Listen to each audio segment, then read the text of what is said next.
செய்யப்பட்ட வழக்கில் இன்று பரபரப்பு தீர்ப்பு வெளியாகி இருக்கிறது. கொல்கத்தா நீதிமன்றம் என்ன சொல்லியிருக்காங்க அப்படின்னா, சம்பந்தப்பட்ட சஞ்சய் ராய் குற்றவாளி அப்படின்னு சொல்லியிருக்காங்க. அப்ப அவருக்கு என்ன தண்டனை என்று ஒரு கேள்வி வருகிறது. அந்த தண்டனை விவரம் திங்கட்கிழமை அறிவிக்கப்படும் என்றும் நீதிமன்றம் தெரிவித்திருக்காங்க.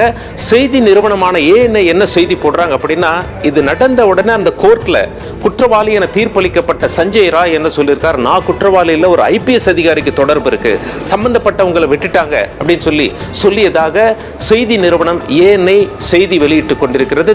தங்களுடைய ட்விட்டர் அக்கவுண்ட்ல பதிவு செஞ்சிருக்காங்க. இப்போ இந்த வழக்கை பத்தி நாம பார்த்தோம் அப்படின்னா, இந்த வழக்கானது ஆகஸ்ட் 9ஆம் தேதி இந்த குற்ற சம்பவம் அரங்கேறியது. அதாவது கொல்கத்தால ஒரு அரசு மருத்துவமனை இருக்குங்க. அந்த அரசு மருத்துவமனையில 3வது மாடியில செமினார் ஹால்ல பெண் மருத்துவர் சடலமாக கிடக்கிறார். என்ன அப்படின்னு சொல்லி பார்க்கும் பொழுது அரை நிர்வாணமாக பெண் மருத்துவர் இருப்பது ஆச்சரியத்தை ஏற்படுத்தியது. உடனே என்னாச்சு அப்படின்னு சொல்லி போலீஸ் வந்தாங்க, வழக்கை விசாரிச்சாங்க.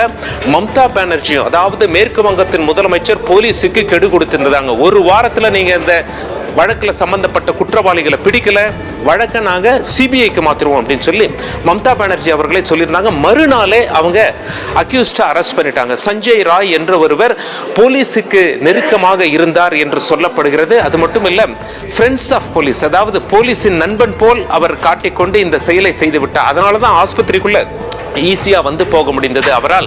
அவர்தான் இந்த செயலை செய்திருக்கிறார் என CCTV காட்சிகளோடு போலீசார் நிரூபித்தார்கள். அவர் காதுல போட்டிருக்க ப்ளூடூத் சம்பவம் நடந்த இடத்துல உடைந்து சிதறி காணப்பட்டிருக்கிறது. உள்ளே வரும்போது ப்ளூடூத் இருந்தது, அது உடைந்த நிலையில் இருக்கிறது. குற்றவாளி இவர்தான் அப்படின்னு சொல்லி பிறகு DNA டெஸ்ட் எல்லாம் பண்ணாங்க. வேற எவிடன்ஸ், அதாவது உண்மை கூறும் அந்த சோதனை அதெல்லாம் பண்ணாங்க.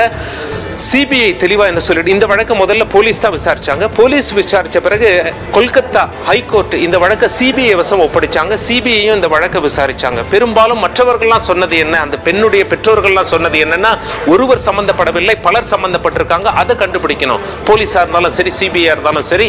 CBI என்ன சொன்னாங்க, இல்ல ஒருவர் தான் எங்களை பொறுத்த வரைக்கும் சம்பந்தப்பட்டிருக்காங்க அப்படின்னு சொல்லி குற்றப்பத்திரிகையும் தாக்கல் செய்யப்பட்டது சஞ்சய் ராய் என்ற நபர் மீது. 2 மாத காலமாச்சு இந்த குற்றப்பத்திரிகை தாக்கல் செஞ்சு. சரியா சொல்லணும்னா 57 நாட்கள் வாதம் பிரதிவாதம் எல்லாம் நடந்தது. சுமார் 50 சாட்சியங்கள் விசாரிக்கப்பட்டிருக்கிறது. சக மருத்துவர்கள், போலீஸ், CBI அத்தனை பேரும் வந்து சாட்சி சொல்லி இருப்பது குறிப்பிடத்தக்கது. இந்த பரபரப்பான வழக்கில் தான் இன்று கொல்கத்தா நீதிமன்றம் தீர்ப்பளித்திருக்கிறார்கள், சஞ்சய் ராய் குற்றவாளி என. உடனே சஞ்சய் ராய் அதை மறுத்து பேசியிருக்கிறார். அதுவும் செய்தி நிறுவனமான ANI வெளியிட்டிருப்பது குறிப்பிடத்தக்கது.